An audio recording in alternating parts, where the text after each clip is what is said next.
Okay. Hello everyone, I'm Dr. Jim Daly from Daly Manufacturing and bringing another training seminar to you today.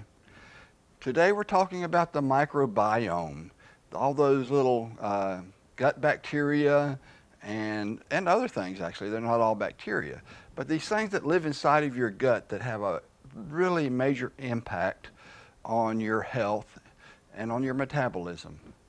Now, this is something we will probably talk about off and on for the next few years at least, and maybe, on and on, because we're finding out more and more that almost every system in our body is affected by the microbiome. We have always heard the saying that death begins in the colon. Well, that's becoming more and more evident as we go along. So many things are affected by the microbiome that it's becoming one of the really hottest areas of research today. The most important journals in the world, like Science and Nature, are publishing articles on the microbiome almost every month. So that shows you the kind of interest in the microbiome, the kind of money that's been really poured into studying the microbiome. And there's still a huge amount we don't know about it. So it's a really wonderful area to be in right now. And I'm really hoping to sort of get you started on understanding it today. That's the main goal of today's lecture, is to help you be able to read and understand what's being published. We'll talk about some other things too, but that's the one thing that I really hope I can help you with today, is to be able to pick up a magazine, see an article on the microbiome, read it, and get something out of it, because the terminology is very different from what we are usually used to. Now, the human gut is really quite phenomenal. It starts with the mouth and ends at the anus, where everything comes out. And in many ways, you could think of the gut as being the outside part of the body still, because it's sort of like a hollow tube that runs all the way through, like, from the beginning to the end. And the purpose of the intestinal tract is to limit what can get into the rest of the body and to help bring in the things that it needs. So it's really very selective about what it lets cross into the bloodstream and the rest of the body, but it's really very active at grabbing what it comes through there that it needs. Now, some of these things that the gut needs are really not easily absorbed, and sometimes the microbiome itself can make these things more easily absorbed. It can also make them more active. So there's a lot going on there besides just digesting food, which we usually think about. Now, this digestive tract is about 30 feet long if you stretched it all out, and there's different I'm seeing some puzzled looks here, but it really is. It folds all around in there. It has, each area is really specialized. For instance, the mouth does the chewing. The gut, esophagus, works the food down into the stomach. The stomach kind of squeezes and grinds and gives it an acid bath, begins the digestion. In the small intestine, you've got enzymes being released to help break down proteins and other food particles and molecules. The large intestine, they used to think it didn't do anything but just sort of absorb water and get rid of stuff, but they're finding that's not really true anymore. And although there's bacteria all the way from the stomach to the whole digestive system has bacteria actually, from the mouth all the way to the end. But the gut has, the large intestine has the biggest volume by far of bacteria and other microorganisms. And it is there that a lot really takes place. We find now that many molecules are absorbed. The bacteria in the colon can make small molecules such as butyrate and acetate, and these are absorbed and affect the body. They can make other small molecules. They can even make neurotransmitters that affect the brain, signaling mechanisms that can affect how we eat or don't eat. And it's amazing the things that actually come out of the colon and are absorbed in the rest of the body. But a lot of those are actually made by those bacteria that are there. So you can see that we have a very intricate and very well-planned system of dealing with foods throughout the intestinal tract. Well, we'll get into a little bit of terminology first here. Of course, I think most people are familiar with the term probiotic. It's a beneficial microorganism, usually bacteria and yeast, but other things have the potential of being probiotics as well. Bacteria are certainly the most commonly sold commercial probiotics. Prebiotics are food substances that the bacteria digest and use to make these other molecules, to grow for their own energy, and to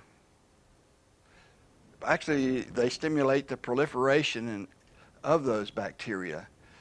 What the prebiotic foods that we eat really, and to a large extent, determine what the bacteria in our digestive tract are.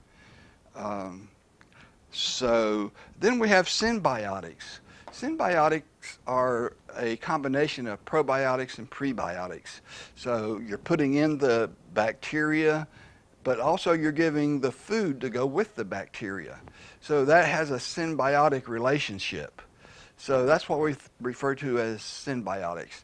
Now there's another term that's not really accepted yet too much, and that is postbiotic. It has appeared in the literature some. Actually, I kind of like that term because it's something that expresses it pretty well. It's when you kill a bacteria, you'd think that it could no longer do anything. But that's not exactly true. There have been a number of studies now feeding killed bacteria to people. And the molecules, the bioactive compounds that are made by those bacteria are still there. And so you don't have the live bacteria, but you still get these substances that were made by those bacteria in a concentrated form. And that's what they're referring to as a postbiotic. And that can have pretty profound effects sometimes.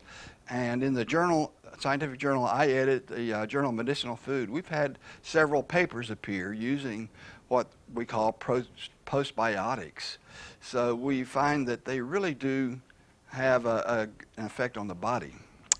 Now you'll hear a lot of times about gram-positive and gram-negative bacteria. This doesn't really have too much to do with functionality of the bacteria. It's just a way that microbiologists use to kind of categorize bacteria when they're trying to figure out what they are. We know that certain bacteria are gram-positive and certain are gram-negative. So that's one of the first things you might do in trying to identify a bacteria is determine whether it's gram-positive, gram-negative. And you know you've eliminated about half of them, whichever way it is. The gram-positive has proteoglycans in the cell wall of the bacteria that will absorb and retain the crystal violet dye that they put with it.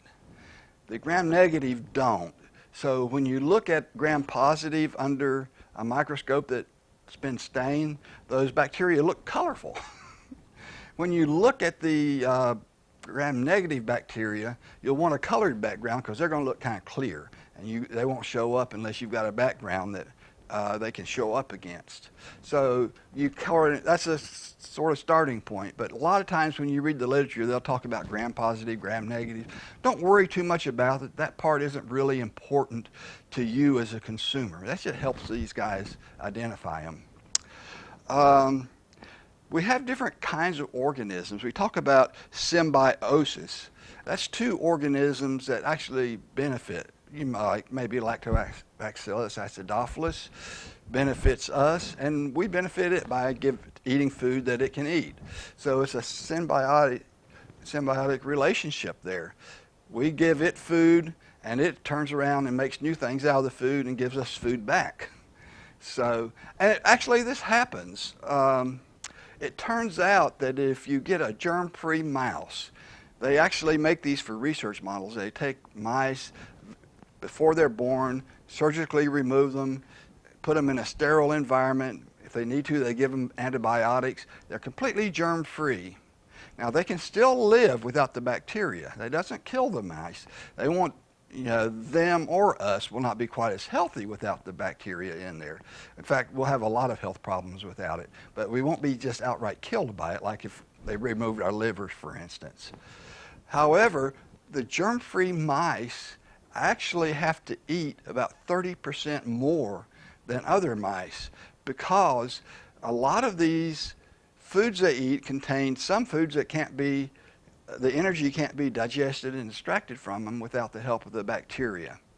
So that shows that the bacteria is actually pretty important for getting the calories out of food even.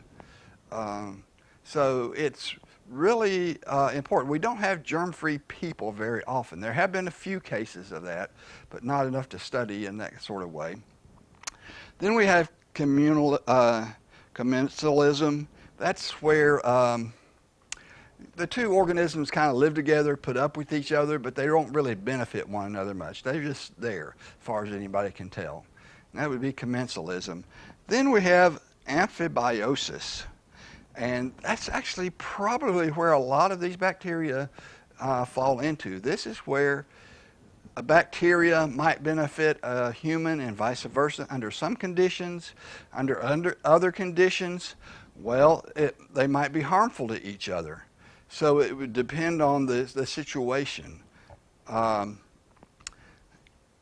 Probably in most cases, the situation where it would be harmful is where you get too much of it growing. So you have an overgrowth of a bacteria at the expense of other bacteria, and that could cause problems. So that would be the major way that would work most of the time. On the other hand, most of the time with these bacteria, they're in pretty good balance, so it works out to almost more of a symbiotic relationship. But if it gets out of balance, then you've got problems. It's not quite symbiotic under all conditions.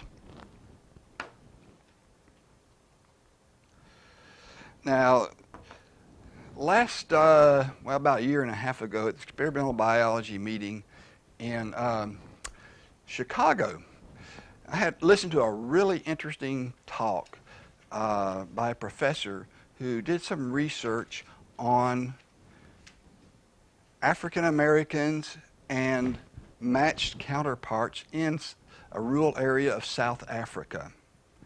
Basically what they found out was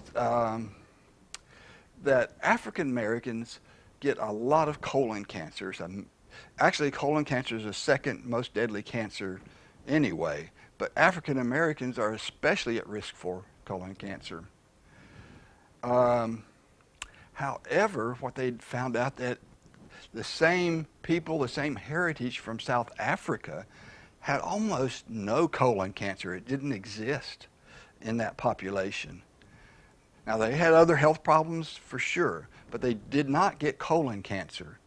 And they were genetically the same. I mean, it only takes one generation, the first generation, to come to the United States or another Western country, usually ends up with almost the same risk, and the second generation does for sure.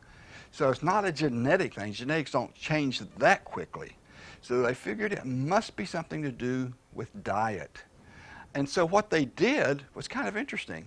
They took food from South Africa, brought it to the U.S. to feed those people exclusively in the U.S. who were the matched counterparts of the Africans. They took U.S. food, lots and lots of meat and other things, to Africa and gave them the Western food. and it was very heavy on, steak and roasts and things like that. Well, it turned out what they were measuring were colon polyps, which are precursors to cancer cells. And they can pop up pretty quickly, so they didn't have to take a long time to get the results. And actually, the African people switched to the diet, American diet, started developing polyps and the precursors to colon cancer almost immediately. The matched controls in the United States, they started shrinking the colon cancerous precursors in their gut. They did the endoscopes up to look at the colon. So they could see very profoundly that they reversed the colon cancer risk in the two populations. Now, they couldn't carry that on. You can't go to Africa and give people colon cancer. That's not permissible. However, it's a sad commentary that, feeding them our food would give them colon cancer and be something you wouldn't want to do to them. So we have to think twice when we have programs to take food to people. What we're feeding them, are we really doing them any good, or are we harming them? But when they switched, the people in Africa ate primarily a ground corn mush. Whole corn, all the corn bran and fiber was in it, and that was a staple of their diet. They ate a little bit of meat, but not much. They couldn't afford it. Now, when they brought them meat to eat, they loved it. They're not vegetarians by choice. They're vegetarians because they can't afford meat. And, they really dug into it. But, the fiber switch went in the Americans from 14 grams per day to 55 grams per day. A huge difference in fiber. The fat switch went from 35% of calories from fat to 16%. So they really increased the fiber hugely and decreased the fat to less than half of what they were eating before. So it really was a major dietary change. So we can see that this had a really profound impact on colon cancer risk.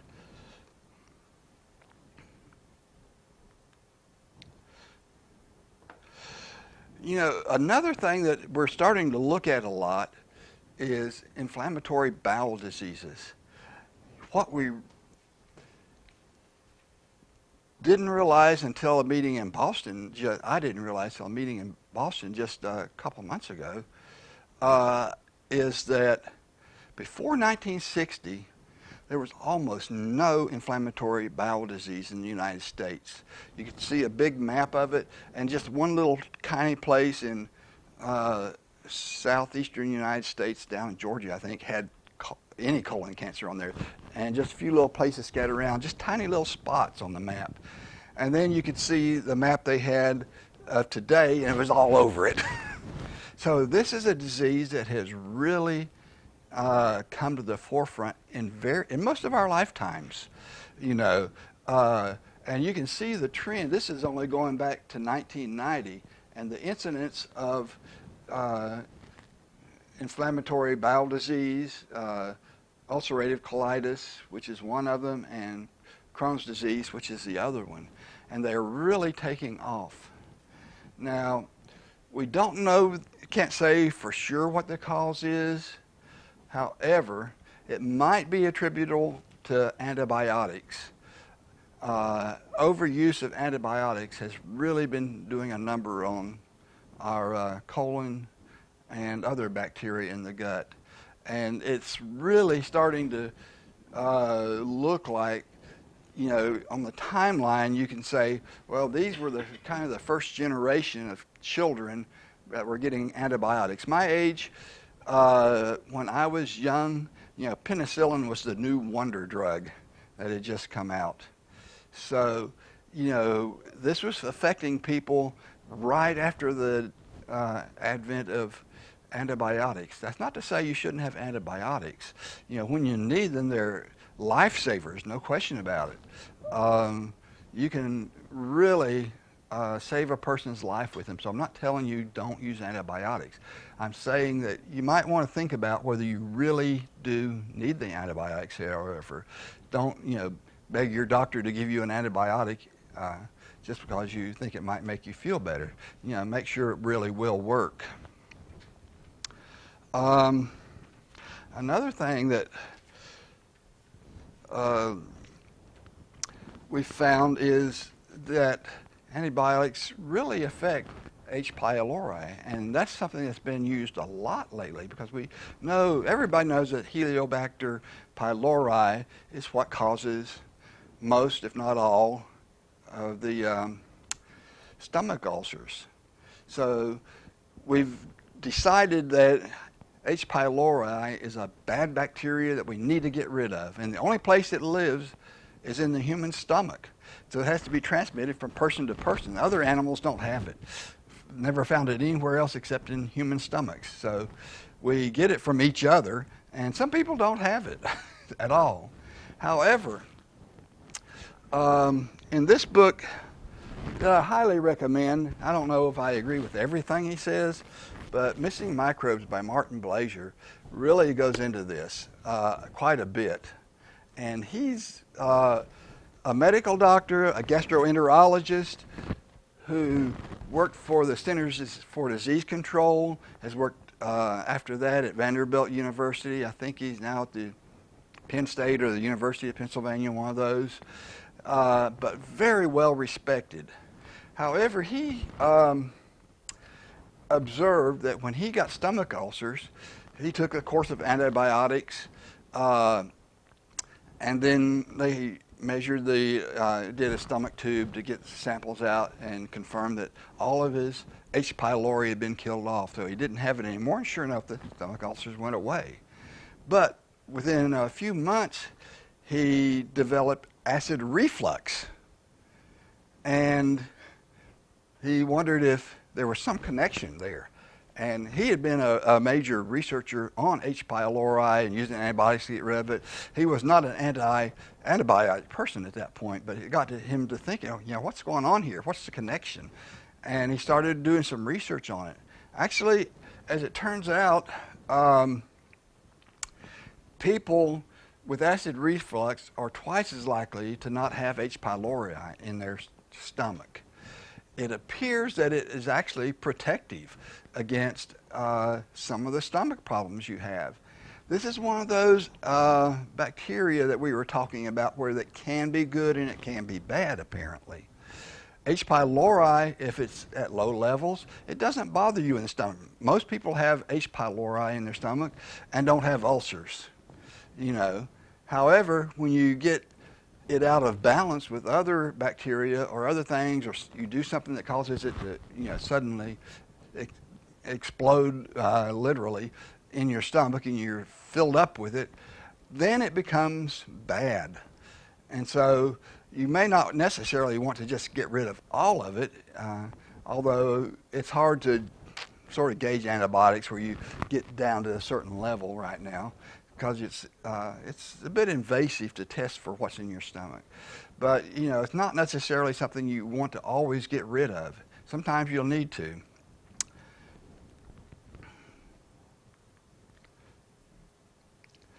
Now, where did we get our bacteria from to start with? And I think a lot of us have heard the story. At birth, we have very little bacteria. Our intestinal tract looks like a desert. Some people are debating now whether it really is totally sterile or not. Some people are thinking that maybe there are some bacteria there that are in there in the uterus even before, and with the babies even before they're born. But most of the bacteria that a very young infant has, they gain coming through the birth canal. So they pick it up as they come through from the mother. And then we have a lot of people doing C-sections. There are some countries in the world today where 70% of the births are by C-section. Doctors just don't want to do it any other way. and it ends up being an economic issue a lot of times. The doctors get paid more for C-sections than they do for waiting around for the baby to come. So they spend less time and they get paid more because it's a surgical procedure. So, here we have a situation where the economics of the medical profession can get us off to a bad start as infants because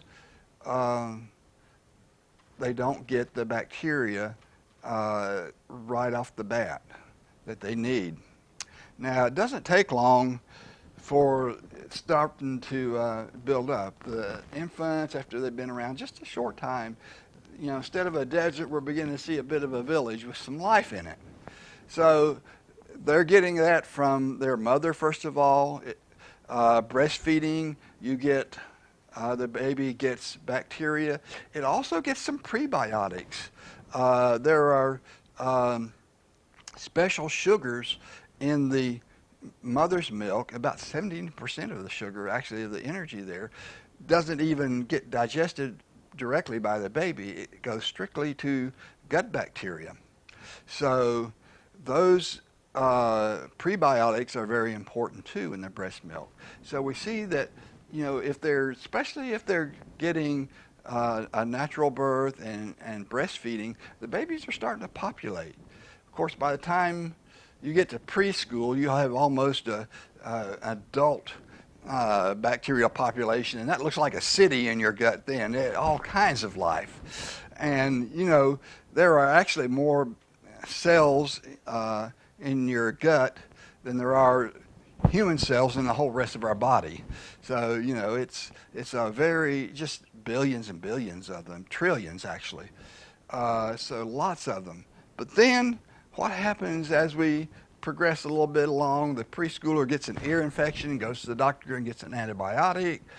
Well, that's just like, atomic bomb, a nuclear weapon to the bacteria. It can go out and just wreak havoc with your gut bacteria. It always does, actually. And suddenly we're back here again. Almost like a desert there in some cases. It actually doesn't get quite that bad. It's probably more like the little village, but it can go through and just really wreck a lot of the gut bacteria. So antibiotics are treatments that are necessary to save life very often, but they are also treatments that can cause a lot of health problems. In the book I just showed you by Martin Blazier, The Missing Microbes, he goes into a lot of detail in studies, and you really, it's an interesting book to read. I highly recommend it. It's Missing Microbes. Very simple title. You can find it on Amazon easily.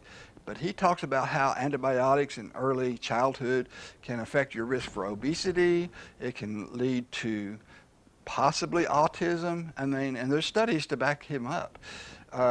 It can lead to, later in life, it can lead to asthma. It can lead to a lot of things. And these are just a few that he's come up with, and colleagues that he's worked with. So I really put out a lot of cautions here on antibiotics. I don't want people to not use them if they need them, because that's important. And you can get back some of those gut bacteria. It's not necessarily a death sentence for your whole microbiome to get them. But if you keep getting them, it's going to be pretty close. So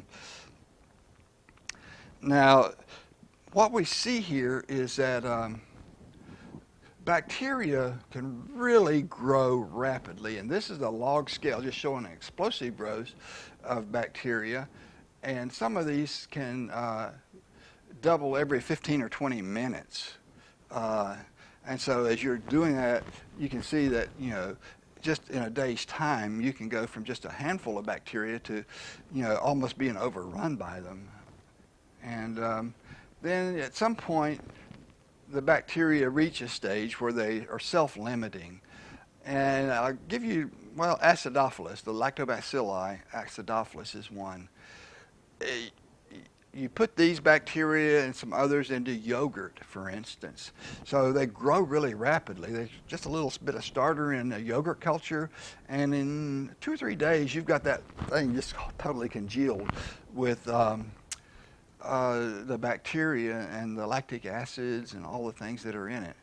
Well, the lactic acid drops the pH down, and that causes the bacteria to quit growing. It gets below their threshold of comfort. So they're self-limiting in that yogurt culture. They don't just keep growing and growing and growing. The lactic acid prevents that. And there's other things that can prevent growth. So you can see a stationary phase, and then sometimes they'll drop off. H. pylori happens to be one of those that can double in its numbers in just something like 15 minutes, very quickly. So some of these things are bacteria that we have to be very careful with. Another one that does kind of that way too is a really interesting bacteria that they talked about in the meeting a year and a half ago quite a lot, is Akkermansia muciniphila. It's not available yet as a probiotic supplement. I don't think. It could be at some point. However, it's one of those that you have to be careful with. It can be very good. It's one that's been studied a lot for preventing obesity. What it does, the Akkermansia uses the mucin in the gut lining and helps break it down, and so that makes it possible for more mucin and to keep it turning over. If it doesn't break it down, you get a lot of sludge and not so good stuff accumulating in the gut. So you've got to get the mucin that lines the gut digested and removed and new produced. And so you run into gut problems if you don't have enough of that. However, it turns out that in people with these inflammatory bowel diseases, they actually have too much Akkermansia a lot of times, and it's digesting the mucin before it can be replaced. And so it can't be replaced fast enough. It's eating it up faster than it can be made by the gut lining. So then you run into another problem. So that's just an example of how a bacteria can be both good and bad. And it's really up to, determined by how fast it grows, what's supporting the growth, and how much is there. And we'll talk a little bit about taxonomy in just a minute, and this is just a basic tree of life, so to speak, with the life at the top. A little different than you may have learned in school. They've changed all that. Taxonomists like to change things a lot. But, we used to think about the animal kingdom, plant kingdom, mineral kingdom, that kind of thing. We don't do that anymore. But let's just go on past that for a minute and go to a much more complicated slide. But, and this is really telling us where we are. And this is a slide that I really have worked a lot on. I hope it'll help you kind of understand where everything fits in its little niche. Up here, we talk about the taxonomy of life, and that's all life forms, period. And that's the top of the chain. And then we have 3 subcategories called domains. And instead of the 3 kingdoms we used to have, we have 3 domains of life. We have the archaea, and that's up here. Oops, I didn't do that right. Okay, I'll forget that. Okay, I was going to try to circle it on here, and I'll practice that later. But the archaea up here are what's considered the most primitive of the species. The bacteria, pretty primitive also. And then we have eukarya, which we're part of that one. And that's animals, plants, fungi, protista.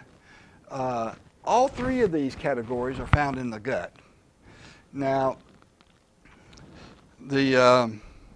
okay, and Jonathan got that fixed for me. So you see up here with the archaea that this is actually one of my favorite categories of life forms because it's the one we know the least about. If that makes any sense. It probably doesn't to you. But it's really an interesting life form. And this is the one that you've probably heard of, and a lot of people still call them bacteria, but they're not. They're actually closer to the eukaryotes than they are eukarya and us than they are to the bacteria genetically. But these are found in a lot of different places. A lot of them are what they call extremophiles. You find them in the hot vents and boiling mud pits in Yosemite and Yellowstone National Park. The thermal vents in the ocean, which are highly acidic with sulfuric acid and boiling temperatures, have these life forms there. These are the ones that can actually eat plastic. And a lot of people thought that plastic would live forever, and it does last a long time. This isn't a fast process, eating the plastic isn't. But it will happen with enough time. It may be hundreds of years or thousands of years for the archaea to get around to it. But it will happen. They can digest it. Also, the archaea can eat petroleum from oil spills, and they find it living in it, where you'd think nothing could live. So these are really interesting life forms that are found also in our guts. Now, we don't know much about them. They're not available as probiotic supplements yet, although some people are saying it's coming. But these are very interesting group that we don't understand a lot about, and that's one of the things I like about the microbiome. There's so much there that we don't know. It's a lot of room for research, but I'm really thinking that these archaea are going to be up and coming superstars in our microbiome, but I can't tell you too much about them yet. Then eukarya over here on the right,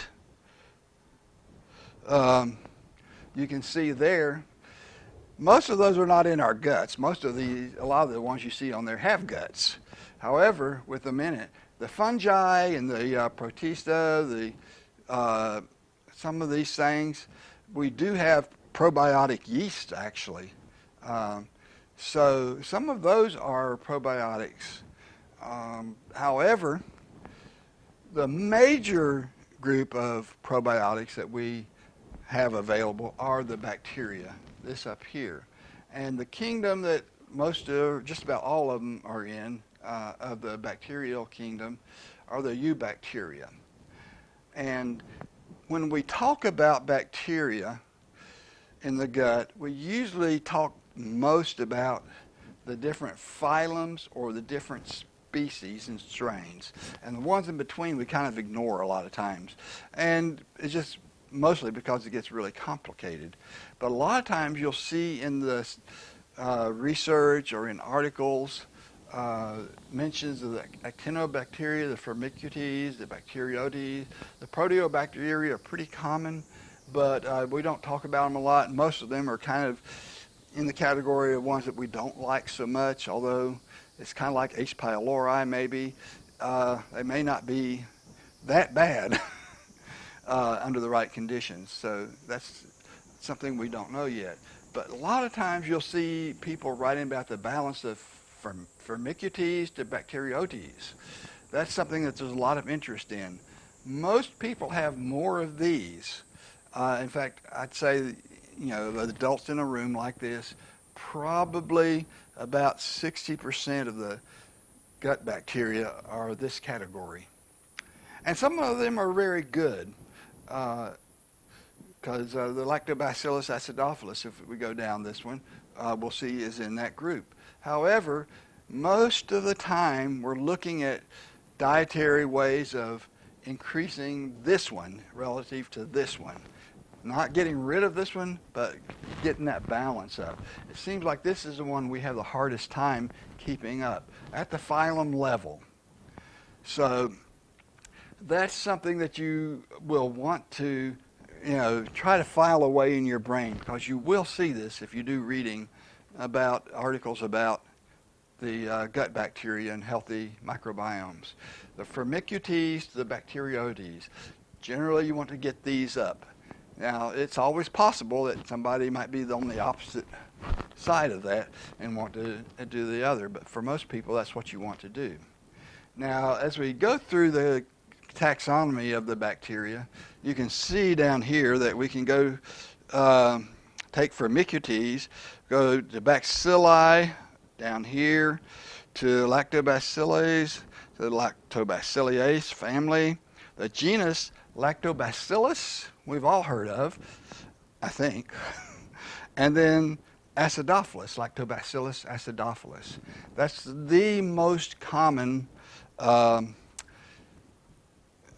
supplement and food bacteria, as far as I know, that we actually isolate and sell. And there's good reason for that. Lactobacillus acidophilus is the most studied of all bacteria. In fact, it was actually first isolated and identified by the Nobel Prize winner, well, he called himself Eli a lot of times, Meshnikov. He's a Nobel Prize winner, kind of the father of modern microbiology and microbiome research. He identified this L. acidophilus, which is still very commonly used today, in 1890.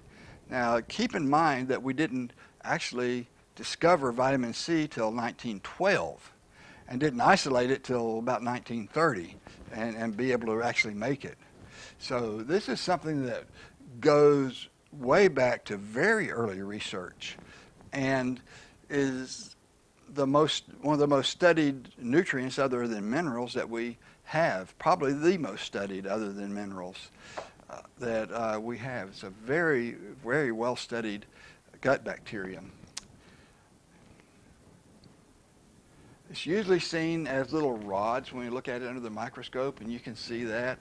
And like most good bacteria, it probably helps by reducing inflammation, by encouraging the T regulatory cells, the immune cells called T cells, the category that are called regulatory ones, that are made to suppress the immune system and keep it under control from going wild, so to speak. And so it actually causes them to produce interleukin 10. And so that's really one of the ways it helps control gut inflammation. It's very likely very important for a lot of these inflammatory bowel diseases to have a lot of that. It also is very good at producing something, here's a new word for you maybe, bacteriocins. These are substances produced by bacteria to get rid of other bacteria. And it turns out that a lot of these bacteria selectively get rid of some of the ones that are not good. And Acidophilus is one of them. So it actually can help kill off some of the bad bacteria. Now, there's a number of well-researched benefits of Acidophilus for improving blood pressure and lowering cholesterol, for fighting viral, bacterial, and fungal infections, improvement of infant conditions, gut problems. It has nutritional benefits because it can help make lactic acid and other things that can benefit us nutritionally. It can reduce the severity of allergies and help digestive problems. So it's a very beneficial bacteria. And like I say, it's very well researched. Okay, let's move on. Now, another one that's very closely related to Acidophilus is the Lactobacillus salivarius. And I'm mentioning some that we have right now. It's particularly good at suppressing pathogenic bacteria. It may be a little bit too good sometimes. It may get some of the good ones. So I actually like to use this a little differently. The Acidophilus, the Lactobacillus salivarius is one I usually tell people to take when they're doing a colon cleanse. They've got some bad stuff going on. It's really good at going through and cleaning a lot of that stuff out, the bad ones, the bacteriocins it produces, gets rid of a lot of the nasty stuff in there. However, it's not one that hangs around a long time and colonizes in the gut. So it's not the one that you really want to just take all the time to keep your good bacteria up, because it doesn't stay around. but it's a very good one therapeutically to do. And I tell people to use that, for instance, with our Miracle 7 colon cleanser a lot of times. Take those two together, and that really helps get rid of the bad stuff, including bad bacteria, but also some other things that may be going on that are not so good. Very good combination. And then follow it up with the acidophilus, the colonnade, which has the acidophilus and the bifidobacteria. Very, very good way of kind of getting your gut back to normal. The Lactobacillus salivarius has been shown to help people with irritable bowel syndrome, for instance, by getting rid of some of the things that are causing that, the bad bacteria. It suppresses bacteria that can translocate through the gut, get to the pancreas, and cause pancreatic necrosis. And it's been used for that. Pancreatic necrosis is a life-threatening disease, a very frequently fatal problem. And it's actually good for that. So it's something that can be a preventive. That if you have struggled with that, you might want to think about taking that. It's been shown to help atopic dermatitis in children. And like I say, I prefer to use it as a standalone probiotic, followed up by others. Finally, we have Bifidobacterium bifidus. It's one of the most important bacteria in the colon, in the large intestine. The acidophilus is more up in the small intestine, although it can be in the colon, it can be in the mouth and the esophagus. It's in the vagina of women. It can get into the urinary tract ways. It can be in a lot of different places. Bifidobacterium bifidus is not quite so robust. It doesn't grow where there's oxygen quite as well as the acidophilus does. However, it is another gram-positive bacteria. One of the most common probiotics in a healthy colon. However, we're finding that it doesn't show up much in the mice that we're working with and studying their bacteria. So that's something, just keep in mind, mice don't always work quite the same as people do with probiotics. So the mouse studies can be beneficial, but watch them carefully. It's also found in the colon and small intestine at the very lower part of the small intestine. The fructooligosaccharides, or inulin, is a very good food for those bacteria. And it causes it to really proliferate. And I like to really think about our intestinal tracts as gardens, where we plant seeds. Perhaps that would be the probiotics that we put, but we want them to grow. And in order for them to grow, they've got to have the nutrients. If I plant tomato seeds out in the Mojave Desert, they're probably not going to give me any tomatoes. Sometimes I'm lucky if I get them at home, but anyway, that's another matter. But, the environment isn't right. They don't have what they need to grow in the Mojave Desert. If you try to plant them in a swamp in Florida, they're not going to grow either, because they need to have the right thing. That's not the right environment for them. So what we have to do is create an environment in our guts to grow the good bacteria. And that's what the African Americans in the study I mentioned earlier were not doing. They were not giving the good bacteria what they needed. So that's why they were getting the colon polyps and headed toward colon cancer. The Africans were doing it. They were giving those bacteria what they needed. The fiber in that corn was feeding the good bacteria. And one of the major ones was that Akkermansia I mentioned that you can overdo sometimes, but that was one that was doing very well with the, but not too well, with the African population. So we can see that most of the time, the really limiting factor we have with gut bacteria is not that we didn't ever get the gut bacteria to start with. We've gotten a lot of bacteria over the years, but we didn't give them the right environment to live. We didn't give them the right kinds of food. We didn't make them grow.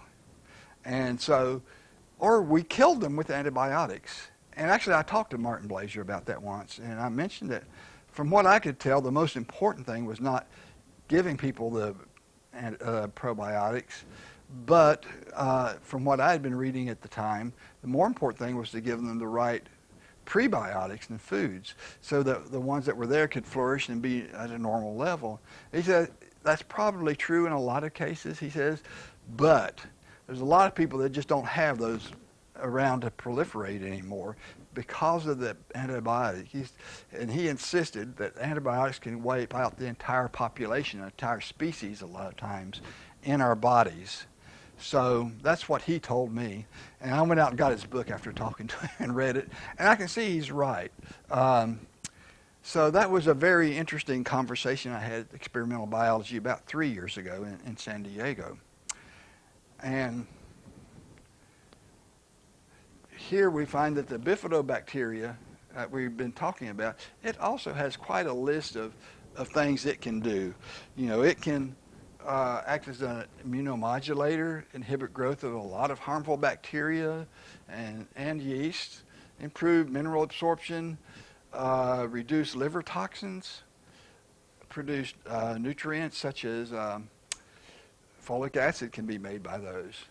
It can lower cholesterol and triglycerides also, reduce food intolerance, and restore normal intestinal flora. And I think that's the really big one there, because if you get the intestinal flora balanced and restored, then you can start getting it right. And you know, a lot of these bacteria that are very important in our intestinal tract, we've never been able to grow them and sell them as probiotics because they just simply won't grow in a commercial culture situation. We can't grow them outside the body. And so we can't always put back what we're missing with a probiotic. However, a lot of the time, maybe most of the time, there's just a tiny bit of it left. In fact, the appendix may be where a lot of these bacteria are stored and are protected from antibiotics and other insults, and gradually get back out and restore if we give it the right conditions and we give it the good bacteria to help create the environment for it to grow. Now, there are some things that we've got to be careful about with bacteria. The bifidobacteria does not survive stomach acid very well. It's a little bit more persnickety than acidophilus is about where it goes, and a lot more than the L. salivarius. So what we can do is use these delayed release caps, and that's what we use with all of our probiotics. They don't dissolve in the stomach. They don't dissolve until they get past the stomach in a more neutral environment. And then they'll release. That gives you a lot more benefit. You're much more likely to get benefit from your probiotics that way. And it happens that our two major probiotics that we have are the Colonate and the L. salivarius. And Colonate is wonderful for keeping a healthy balance of bacteria. We've got the most important, in my opinion, bacteria in L. salivarius for the small intestine, and you know, also elsewhere, but definitely the most important one for the small intestine, and the bifidobacteria, which is the most important one for the colon, to give for the colon. So we get the two best ones together with fructooligosaccharides, which really helps feed those bifidobacteria in particular.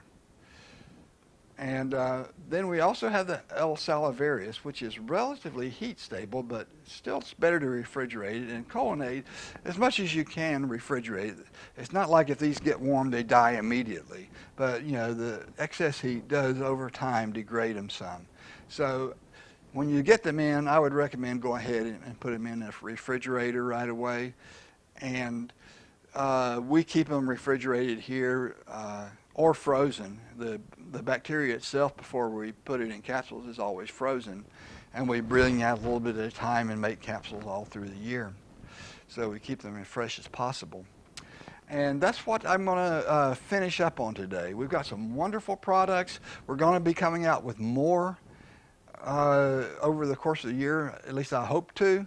and still working on trying to figure out the very best combinations to make for everybody and for myself. So with that, I'll ask if anybody has questions or observations. I'm happy to take questions either from people over the internet or the people right here. Was it understandable? Could you? Okay, well that's a good start if you could understand it. Any questions? I don't know that I always have the answers, but I'll certainly give it a stab. I don't hear any questions from people here or the internet. So with that, we'll stop for today, and we'll have something else for you next month. It probably won't be probiotics next month, although we'll have it again at least a time or two over the course of this year, and it may come up frequently during the year, even if it's not the main topic, because this is a topic that really impacts almost everything in our body. It's amazing. So I hope you all will use this to sort of get started and start learning for yourself more about it. And you know, always glad to hear from you. If you read an interesting article, like to know about it. Probably the most important thing you can do, however, is to really go to primarily a plant-based diet with lots of fiber. That will really do wonders for your gut bacteria and will help every aspect of your health. And thank you very much.